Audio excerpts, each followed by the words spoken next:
Section 4.6, Limits at Infinity and Asymptotes. Now this is a big long section, so I'm probably going to divide it into 2 or even 3 parts, each with its own homework, because we need to do a lot of homework in this section because there's a lot of important homework to be done. And so let's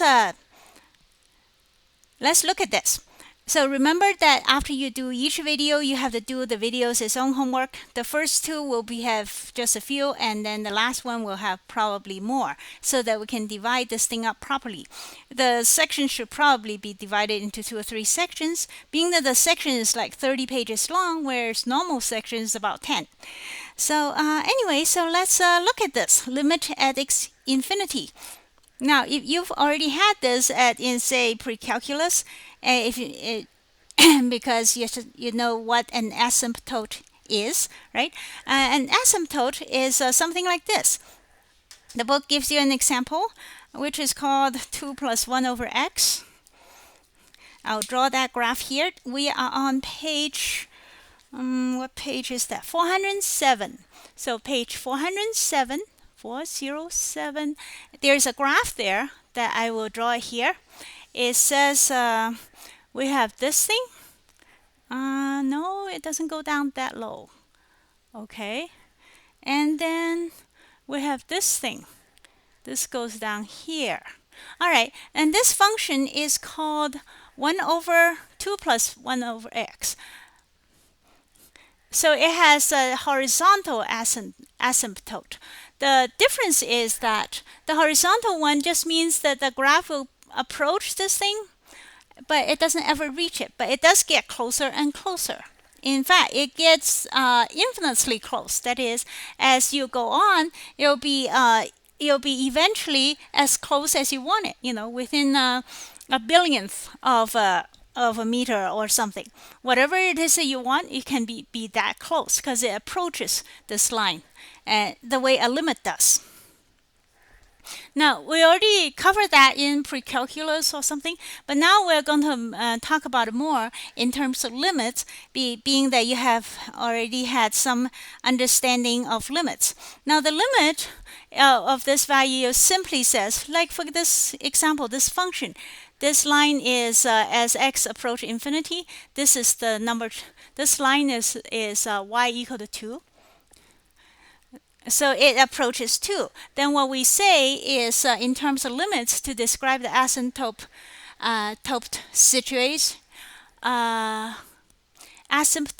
situation is that the limit of the function as x approach positive infinity is of this function f here is equal to a fixed number. In this case, L equals to 2. And similarly, when x approach negative infinity, this happens to approach 2 on both sides, but it doesn't have to, of course, necessarily. It depends on the situation. But anyway, so that is the definition of a limit. And also, if the function does approach some kind of limit, then we say that the line y equal to 2, so y equal to L, where L is 2, is called horizontal asymptote. Now let's turn the page. I'm looking at a situation. Now the asymptote, see, this is a vertical asymptote.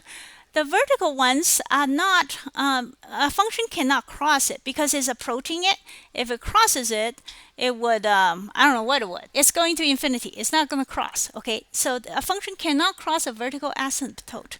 However, it can totally cross a horizontal one. Sometimes it will go down, it might dip down and up, and there's nothing wrong with that. Whereas if it goes back and forth, then it's not a function anymore. A function cannot, would go back. It has to keep going one way or the other. So however, for horizontal asymptote situation, the function itself can cross the asymptote line very nicely sometimes. It can cross back and forth. In fact, it can do it many times. Like this example, f of x equal to cosine x over x plus 1. And as you can see, that's a beautiful graph that looks like water. That's in the pond, right? Where the waves goes out and gradually dies off. So anyway, that would be, so the horizontal one can easily cross it, is what you should remember. All right, now let's look at limits at infinity. Let's do some of the calculations. For that, let's look at example 4.21 on page, where are we? 409. Okay, now I'll write down page 409, and we're looking at example 4.21. That is, we need to calculate the what happens to each function and at infinity when x approaches infinity. So x is approaching problem number A. We have 5 minus 2 over x squared. That is your function. That's our function. Okay, 5 minus 2 over x squared. What happens as x approaches infinity? This particular answer is that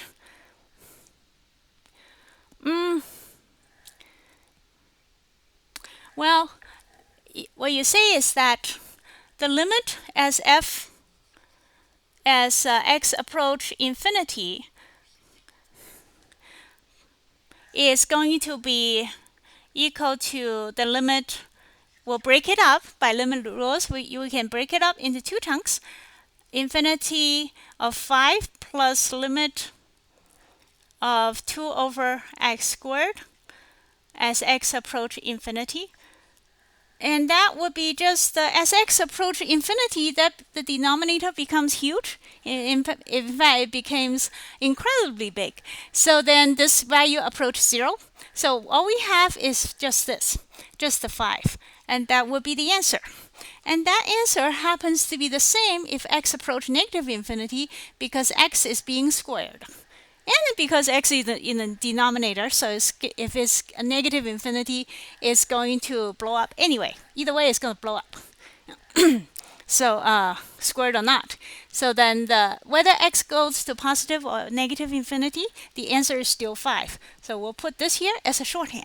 That means either one, okay, is going to work. And so the answer is 5. And then 5 is also the y equal to 5 is the line of the asymptote. Y equal to 5. All right. That's the first question, and as you can see, it's pretty neat and simple. Problem number B. The next problem we're gonna do is f of x. Problem B, where f of x equals to sine of x over x.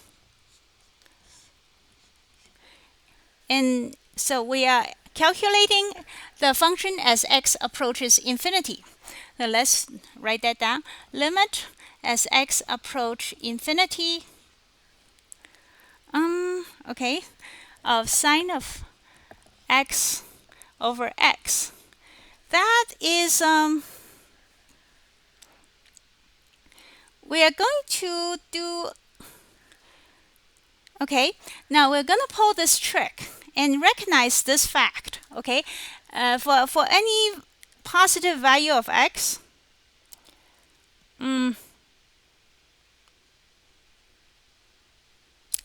yeah.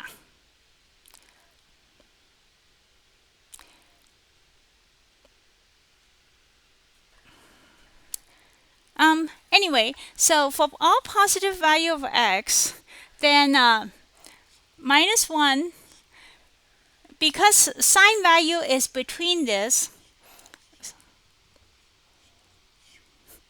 divided by x, and then positive 1. Okay, this is negative 1. This is for all x bigger than 0. We're considering x bigger than 0 for now. So for all x bigger than 0, we have this particular relationship, which means that the limit, we can use the principle the limit of this and this is going to 0 because when x is going to positive infinity.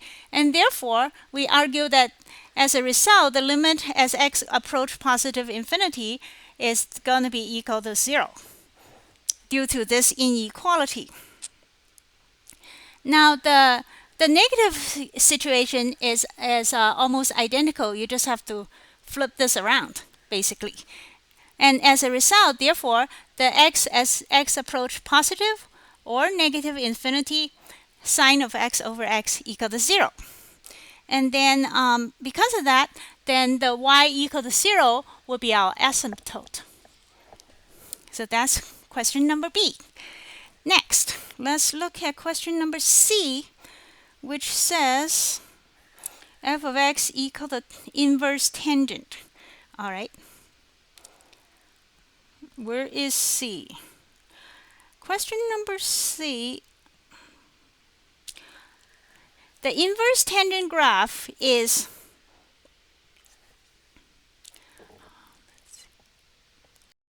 actually for example 2.1c, please do it as homework so that we can move on.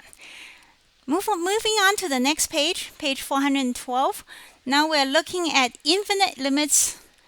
Infinite limits just means that for a lot of functions such as x squared, as x goes to infinity, the function goes to infinity. Okay, that's we already know that. So so that's not particularly exciting. And mostly what we're concerned with is when x goes to infinity, that the function actually stops somewhere. If it doesn't stop, we can't do much with it.